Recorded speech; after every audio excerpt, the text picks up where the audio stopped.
বাংলাদেশ জাতীয়তাবাদী দলের চেয়ারপারসনের অন্যতম উপদেষ্টা, জিয়াউর রহমান ফাউন্ডেশনের নির্বাহী পরিচালক প্রফেসর ডক্টর ফরহাদ আলিম ডোনার সহ ড্যাবের প্রতিষ্ঠাকালীন অনেক সদস্য এবং আমার সিনিয়র বয়োজ্যেষ্ঠ অনেক নেতা, যাদেরকে নিয়ে আমরা দীর্ঘ সময় যাবৎ ড্যাবের এবং পয়সাজীবী রাজনীতিতে আমরা সক্রিয়, তারা আজকে উপস্থিত হয়েছেন। সেই সাথে প্রধান নির্বাচন কমিশনার জনাব সচিব বর্তমানে সচিব বিজনকান্তি সরকার, উনিও আমাদের মাঝে উপস্থিত হয়েছেন। অর্থাৎ 9 তারিখের বিষয়টি যদি আপনারা দেখেন, বিএনপি সবসময় জনগণের কথা বলে, জনগণের অধিকারের কথা বলে, গণতন্ত্রের কথা বলে।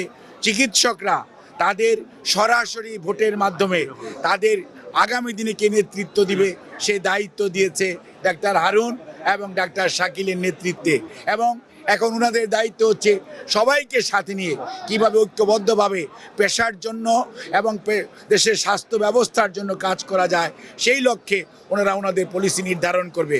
এবং আমরা দৃঢ় আশাবাদী যে আমাদের এই নির্বাচিত প্যানেল ইনশাল্লাহ স্বৈরাচারের রেখে যাওয়া জঞ্জাল মুক্ত করে বাংলাদেশের মানুষের জন্য একটি আস্থাশীল স্বাস্থ্য ব্যবস্থা গড়ে তোলার জন্য তাদের দায়িত্ব যথাযথভাবে পালন করবে।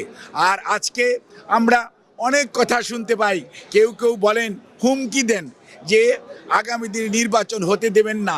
মনে হচ্ছে সেই স্বৈরাচারের যে আচরণ ছিল, স্বৈরাচারের যে কথা ছিল, সেই ধরনের কথার পদধ্বনি আমরা শুনতে পাই।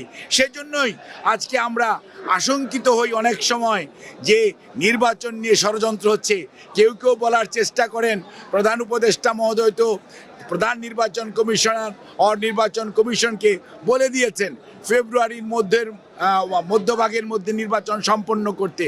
আর যখন আমরা শুনতে পাই সরকারের একটি অংশ এখনও যারা সরকারের সাথে সম্পৃক্ত আছেন, সেই অংশের পক্ষ থেকে কেউ কেউ যখন বলেন নির্বাচন এটা না করলে হতে দিব না, ওটা না করলে হতে দিব না, আবার গণতন্ত্রের কথা বলবেন।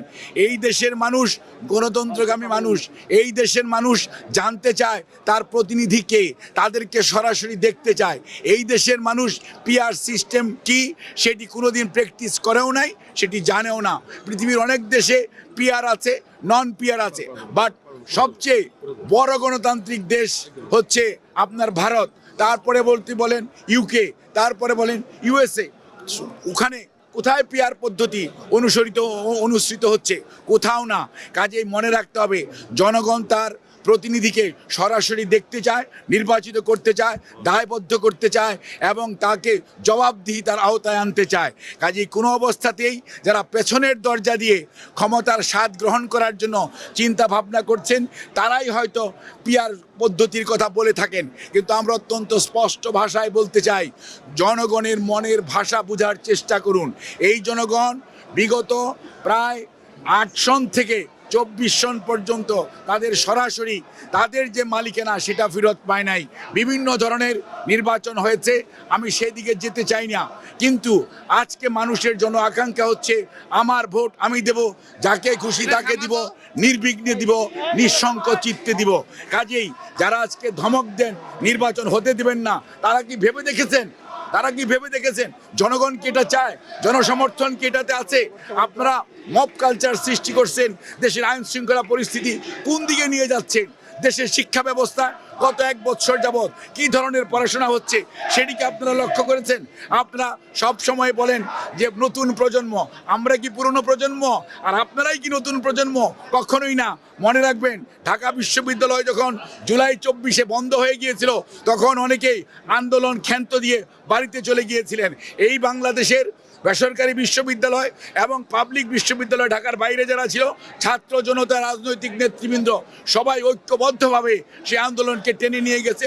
সেই আন্দোলন 5ই আগস্ট তার কাঙ্ক্ষিত ফল অর্জন করতে পেরেছে এবং স্বৈরাচার পালিয়ে গেছে।